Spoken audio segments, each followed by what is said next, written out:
معزز خواتین و حضرات، السلام علیکم۔ ناظرین، آج کی خبر بھارت کے لیے بہت ہی بری خبر ہے۔ آج پورے بھارت میں شدید غم و غصہ پایا جا رہا ہے اور خاص طور پر ان کی ایئر فورس میں غم و غصہ ہے۔ اس کی وجہ بھارت کا ایک اور مگ طیارہ گر کر تباہ ہو گیا ہے۔ یہ طیارہ ٹریننگ کے دوران گر کر تباہ ہوا ہے۔ اس حادثہ میں ایک کیپٹن بھی مارا گیا ہے۔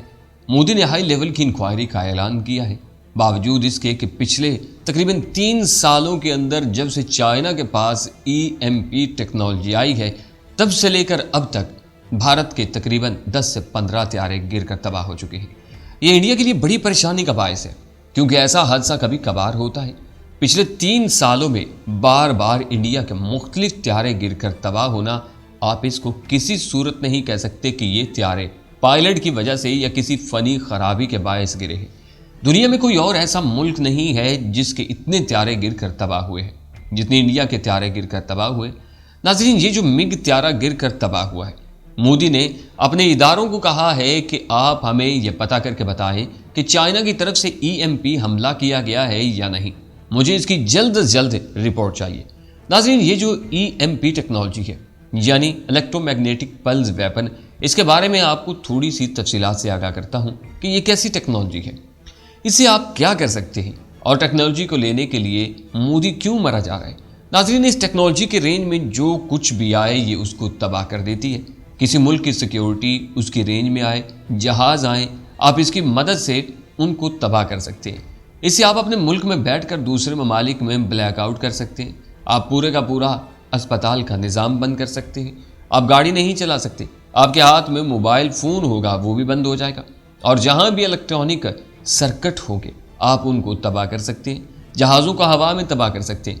آپ اپنے دشمن کو اس ٹیکنالوجی کے ذریعے پتھروں کے دور میں بھیج سکتے ہیں، اور سب سے بڑی بات یہ ہے کہ اس سے آپ کسی بھی طرح کا کوئی طوفان لے کر آ سکتے ہیں۔ جن ممالک کے پاس ایٹمی حملہ کرنے کی صلاحیت ہے وہی یہ ٹیکنالوجی استعمال کر سکتے ہیں یا روک سکتے ہیں۔ ناظرین، ٹرمپ نے جانے سے پہلے ایک ایگزیکٹو آرڈر جاری کیا تھا کہ ہم اب EMP سے حملہ کر سکتے ہیں۔ چائنا کے پاس یہ ٹیکنالوجی ہے۔ ریکارڈ فیچر نے پچھلے دنوں میں خبر لیک کی تھی، جس کی مکمل تفصیل ہم نے آپ کو ایک پچھلی ویڈیو میں بتائی تھی۔ اس رپورٹ میں یہ بتایا گیا تھا کہ ممبئی کے اندر جو بلیک آؤٹ ہوا تھا وہ چائنا نے کیا تھا۔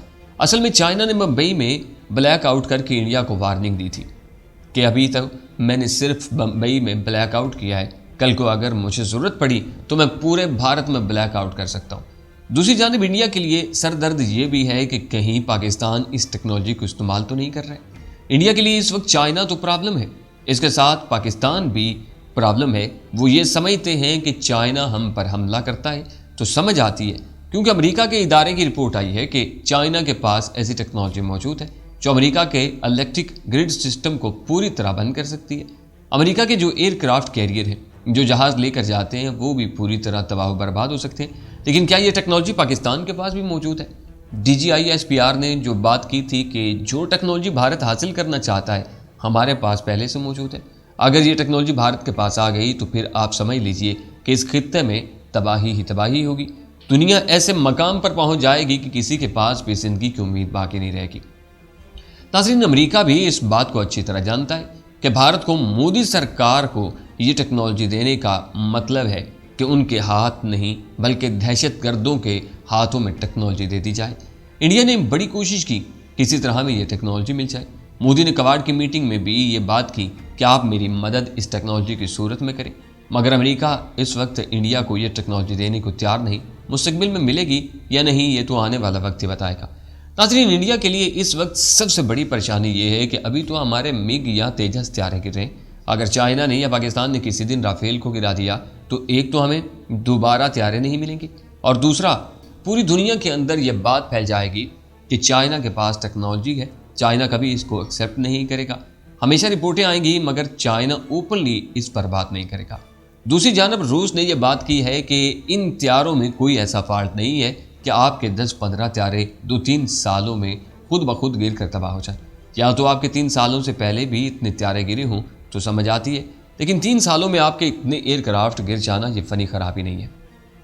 انڈیا نے جتنی بھی انکوائری کروائی ہے اس کی اب تک کوئی رپورٹ بھی سامنے نہیں آئی ہے۔ وہ ساری کی ساری رپورٹیں دبا دی گئی ہیں۔ اس دفعہ بھی مودی نے اپنے اداروں کو کہا ہے کہ مجھے یہ رپورٹ چاہیے کہ یہ طیارہ